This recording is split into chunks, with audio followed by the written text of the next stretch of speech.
Perkenalkan, saya Yulinda Selan. Saya dari Prodi Administrasi Rumah Sakit. Di sini saya akan menjawab pertanyaan mengenai permasalahan ketenagakerjaan rumah sakit. Pertanyaan yang pertama yaitu faktor apa saja yang mempengaruhi kurangnya jumlah kesempatan kerja. Yang pertama yaitu adanya kesempatan kerja yang tersedia. Yang kedua, tingkat pendidikan, pengetahuan, keahlian, dan keterampilan. Yang ketiga, usia tenaga kerja dan jumlah angkatan kerja yang tersedia. Yang keempat, besarnya permintaan total masyarakat. Yang kelima, jumlah unistasi yang dilakukan perseorangan dan badan usaha swasta. Yang keenam, kebijakan pajak dan kemampuan pemerintah dalam melaksanakan pembangunan ketenagakerjaan. Ketujuh, ekspor dan impor. Dan yang kedelapan, kerjasama dengan negara lain untuk kesempatan kerja di luar negeri. Pertanyaan kedua yaitu bagaimana cara pemerintah meningkatkan keterampilan tenaga kerja pada masa pandemi. Meningkatkan keterampilan tenaga kerja pada masa pandemi mencakup keahlian atau kemampuan yang dimiliki tenaga kerja dalam melakukan pekerjaannya. Kualitas dan keterampilan juga mencakup pendidikan formal, bagaimana tenaga kerja bersikap serta berperilaku. Di sini cara pemerintah meningkatkan keterampilan tenaga kerja pada masa pandemi. Yang pertama, mengadakan pelatihan tenaga kerja. Yang kedua, meningkatkan kualitas pendidikan di Indonesia, khususnya pendidikan formal, misalkan sarana prasarana. Yang ketiga, mengadakan latihan kerja bagi para tenaga kerja. Yang keempat, meningkatkan kualitas dan keterampilan tenaga kerja dalam mengajar atau memberi materi kepada calon tenaga kerja baru, supaya keahlian dan keterampilan tenaga kerja dapat meningkat.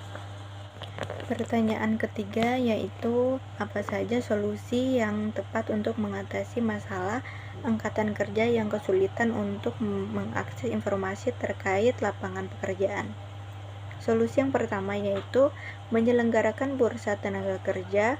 Bursa tenaga kerja merupakan tempat yang mempertemukan pemberi kerja dengan para pencari kerja.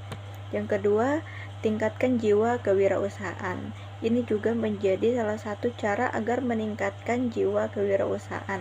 Bisa dilakukan sejak dini, misalnya dimulai dari sekolah. Yang ketiga, memberikan layanan pelatihan kerja, khususnya bagi masyarakat yang ingin membangkitkan keterampilan atau hobinya lebih baik lagi. Yang keempat, tingkatkan mutu pendidikan. Dengan mutu pendidikan yang bagus, sumber daya manusia juga memiliki kualitas yang bagus pula.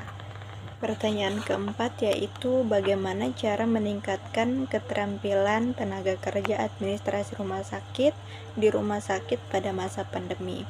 Yang pertama yaitu memberikan kebebasan tenaga kerja administrasi rumah sakit untuk berkreasi dalam bidangnya. Cara ini dapat membuat tenaga kerja administrasi rumah sakit lebih dinamis, produktif, merasa dihargai, dan kepercayaan dirinya meningkat. Yang kedua, memberi insentif berdasarkan prestasi. Saat tenaga kerja administrasi rumah sakit melampaui target kerjanya, membantu perusahaan mencapai tujuannya dan membuktikan kemampuannya, mereka harus diberi penghargaan. Dengan sistem menghargai berbasis prestasi ini dapat membantu mendorong produktivitas tenaga kerja administrasi rumah sakit pada rumah sakit. Pertanyaan yang kelima yaitu bagaimana pengaruh antara jumlah penduduk, angkatan kerja, dan pengangguran di Indonesia, yaitu jumlah penduduk yang banyak disertai kemampuan dan usaha dapat menimbulkan lapangan kerja baru. Akan tetapi, apabila jumlah penduduk yang tidak disertai dengan kemampuan dan usaha dapat menghambat kesempatan kerja, bisa berakibatkan menimbulkan pengangguran.